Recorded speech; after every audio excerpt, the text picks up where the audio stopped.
everybody. Well, now let's take a look at the system we are running this benchmark in. Now this is the new Gigabyte RTX 3080 Waterforce revision number 2. So it's a newer revision card. Here in my case I am running it into my custom loop. It's not finished yet because, as you can see, now we're running in a 120mm and after that into a 240mm radiator, and then I'm going into the water tank. At the end it will be a 360mm radiator going to a 240mm radiator and then going into the water reservoir. So that means there will be a lot more cooling. So now the temperatures can be a little bit higher. That doesn't matter because at the end, when the system is finished, all will be cool and that's going to be fine. Here is my Asus Predator X34 monitor, curved 34-inch widescreen, my Teufel sound system, my Corsair keyboard, yeah, of course, Corsair mouse, Corsair mousepad, and my gamepad from Xbox. So this is just a system overview, just for you to know where we are benching it at. I will put down in the description exactly what components are inside CPU wise, but anyway you can see it in the benchmarks later on, then you will see the overview anyway. So let's go into testing. We are now running in Furmark. This is my preferred benchmark. So as you can see here, we've just started. We are at 38 degrees. So the graphics card is still heating up. But as you can see, we have up there on the scale, we have 350 watts already, going 360 and 1950 megahertz boost clock. So that means this graphics card, even though it has a power limit to set to 320 in the description, in the specification, it's not really the case. It can go higher than that. So depending on the temperature of the card, it will raise the clock speed depending on the temperature. But as we cool it even lower, the boost clock will be higher. So that's what we're aiming to do in a water cooling system. Because if you have a case which is always getting hotter and hotter, then you will see the clock speed of the graphics card always getting lower and lower, because it has to save the card from overheating. So that's why the graphic card, the clock speed will go lower and lower depending how hot your system is. So if you cool it very good with a water cooling system, then you will have higher clocks and of course higher frame rates. That's what we want to have, right? So now we are looking at the stock. We're not overclocking it at the moment. So we will do in one moment. Now it's just stock speed. You see temperature is rising more and more, but it's still very good. Now don't forget, this is a custom water cooling system. That means it will be very hard for you to keep these temperatures unless you have a water cooling built in. Now, as I had in the test before, a MSI RTX 3080 Seahawk X, which was an all-in-one water cooling, which was also a very good graphics card. But in the end, I have to say that my second card had a real bad coil whine. So that, no, sorry, not coil whine, it's actually the pump whine. So you can hear the pump always running. And I tried to make a workaround with, putting the case a little bit further away or something like this, but it didn't help really. So now this card, of course, because it has a separate pump in my water cooling system. So of course, for this reason, the pump, my normal pump from the whole custom loop, is very quiet. So for this case, then the whole system is quiet because you cannot hear the pump.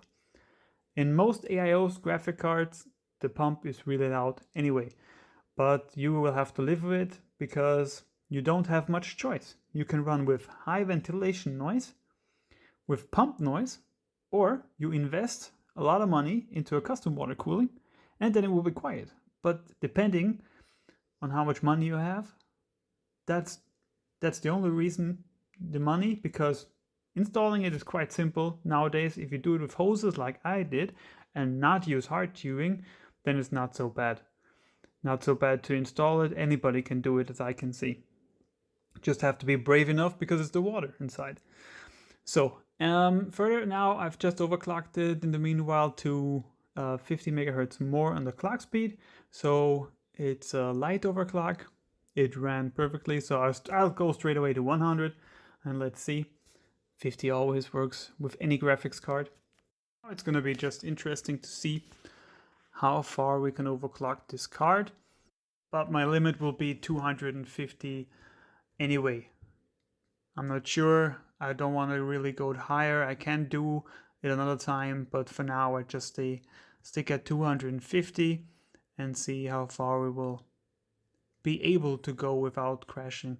Now with my other graphics card, with my Seahawk, it crashed while running, as I thought of, I think 250 it was. It crashed, so I had to go back to 200.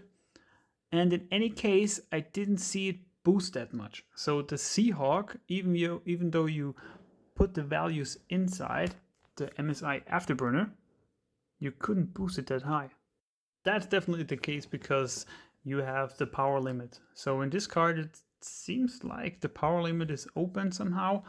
I'm not really sure. Like I said, the specification says 320 watts, and it's having a much higher power limit, as you can see now anyway.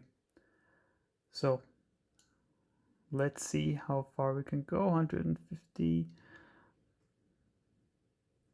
Now going to 200 and checking out, seeing the boost clock up here, still getting higher and higher, sometimes hitting even the 2000 mark, which is very nice to see. So that means we have overclocking headroom. Do we want to overclock? That's also a main question. The lifespan of any graphics card will reduce itself when overclocking it. Why? It's like running a motor from a car, always at high RPM. It can run. It's built to run. You can always run high RPM. It will get a little bit hotter, but it will be cooled by the cooler from the car. But is it good for the parts to always run at maximum RPM? It's probably not. So that means it can run for a while, definitely. But if you run it like this all the time, it will break down a lot earlier than if you really take your foot off the gas and just drive calmly. So, and that's the same with the graphics card, of course. If you run it at maximum speed and always having an overclock and having to cool it off that much, it will reduce the lifespan. But I myself haven't had a graphics card, even while overclocking or when overclocking, which died early. So that means, depending how long you want to keep a graphics card, my graphics card normally I keep for 2 years, and that's quite enough, and then I sell it again. So for this time, there was never any issue, and nobody ever called me and said, hey, your graphics card had an issue, so they all be fine. So they have a good lifespan, you know, they're not built to be just lasting like 2 years. So, but if you have like, it should last 10 years, and then you will have only 5, then just depending how long you want to use the graphics card. But nowadays, everything is so fast, every electronic system, so you probably won't have it that long anyway. So like, yeah, it's up to you. If you can cool it, you can overclock it. So now 250 overclock, still seeing it's having no issue at all. It's clocking up. Yeah, everything is fine. No crash from this program, so looking good. So that means this graphics card is really, really good, and also because of the cooling probably, it keeps really cool. Because as you know, the Seahawk even ramped up, it wasn't much higher, but it was like 56, 58 degrees, and also this reduces the boost clock. So as you can see, everything is stable, everything's running fine. So I'm really, really happy about this graphics card. It makes up a good fight against the Seahawk. Seahawk, like I said, if you want to have it easier, just buy the Seahawk. I mean, you build it in, it's a really fast to building card. It's no fuss around, you don't have to have a custom water cooling loop, you don't have to pay for all the extra custom loop parts. They cost quite a lot, so in the normal case, I would say about probably 300 euros I don't know, in dollar, $350, which it will cost you to cool a graphics card to have, and a CPU, depending of course if you want to cool the CPU also or just a graphics card. So it costs quite a lot. So you have to also calculate that into your thinking of how you want to have your system cooled and if it's worth for you, if it's worth it all that money. So you can see it running 250, like I said before. It's really, really good. So I think we can leave it at that. Like I said, I don't want to get higher now. We can get higher at a later point. Maybe make another video where I blast it out as much as it can. But for now, I just wanted to do simple testing. And yes, it boots high enough for me and you. This should just be fine. You know, if you overclock it even more, you can, but that will just give you like 1 or 2 frames more. So is it really worth having all this hard work on the chipset? I don't think so. So this is a good overclock. If you can achieve that, that's just great. If you want to do it more, that's just going on the limit. You don't want to have a system crash while gaming. So if you have it like this running about the 2000s, man, that's totally enough. If you wanted a 2100 and want to kill your card soon, or just want to, you know, you have troubles. If you run too high, you have troubles. And even also you have a much higher wattage, which also costs something at the end of the month. Okay, so we have been running a while now, so I will return the boost clock back, the core clock, to the normal clock as stock. As you can see now, get the calculator off. So I think we're done here. I will close up the programs. Now off to the benchmark. Now, as we can see here, we have 2 time spy scores. Now this is 3D mark. You can buy it on Steam. I just have the normal version of the time spy, just standard test.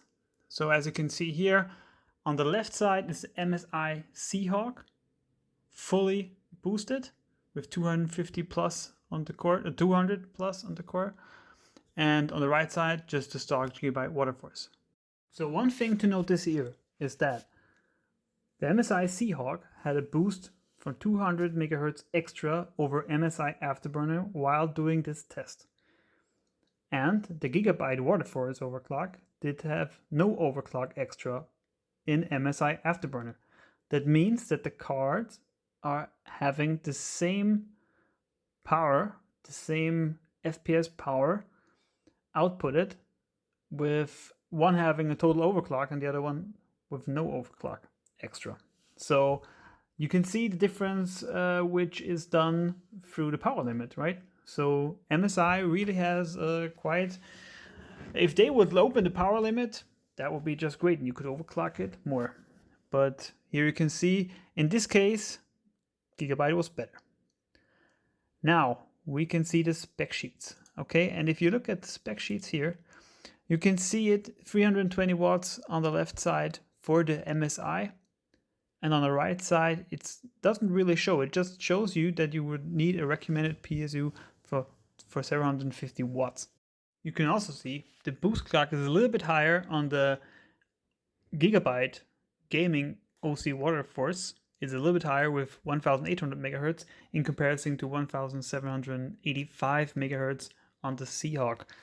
Otherwise, they are just the same actually. So if you want to ask my opinion, just buy the one you're comfortable with, buy the one which you are willing to afford, also the one you are able to get, because I know it's not so easy to get a graphics card at the moment. So if you're able to just get one, and if you want to invest more money in a custom water loop, then try to get the Gigabyte. I think Gigabyte in here now, if you ask me, it is better for my own opinion, for my usage, because I use it as a silent PC, which I want to have. I'm really focused on having a silent running PC. So that's, for me, that's the better card. And for you, it depends. If you don't care so much, or if you're not that fussy about all this pump wine or coil wine or whatever, then you can just stick with the Seahawk. Anyway, Seahawk is a great graphics card. I was really happy with it. It kept cool. It it was even good with overclocking, even though it wasn't as good as a Gigabyte. Still, it had great overclocking potential. So just it's up to you.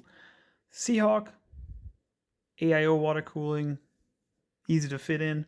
Gigabyte, custom water cooling, but therefore a higher power limit, and you can overclock it probably a little bit better, which will give you, wow, 4 frames more. But for me, it wasn't that. It was just a noise level, like I said. So thank you very much for watching. This is all today. If you have any questions, put it in the commentary. I will try to answer them if I can, if my knowledge is high enough. So if you liked the video, please give me a thumbs up. Maybe subscribe to see more videos. Maybe ask me to make another video about something else, make another benchmark, whatever. Ask me, write in the commentary. I will try to give my best to answer every question and maybe make other videos so you guys are happy with them. So guys, thank you. See you next time. Auf Wiedersehen. Servus.